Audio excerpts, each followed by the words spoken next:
మండలం దబ్బునతుల గ్రామం మాది. నా పేరు అరుణ, మా బాబు పేరు అభిషేక్.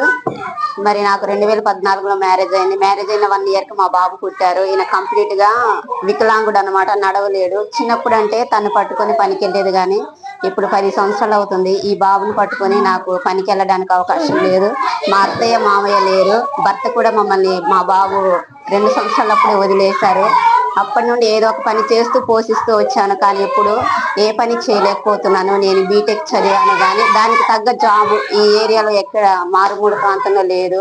మరి ఈ బాబుని పట్టుకుని అయితే నాకు వచ్చిన పెన్షన్ తోనే నేను అతన్ని పోషిస్తున్నాను.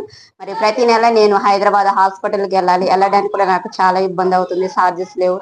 మళ్ళీ ఇంట్లో ఆయన పోషించాలి. నేను ప్రతి వారానికి 2 సార్లు ఫిజియోథెరపీకి రావాలి. మా ఊరి నుండి ఇక్కడ అంటే లక్ష్మీనగరం రావడానికి కూడా నాకు ట్రావెల్ ప్రాబ్లం అవుతుంది. ఛార్జెస్ కూడా చాలా ప్రాబ్లం అవుతుంది. మరి దీని గురించి స్పందించి గవర్నమెంట్ వారు, అలాగే కలెక్టర్ గారు, అలాగే స్థానిక ఎమ్మెల్యే గారు స్పందించి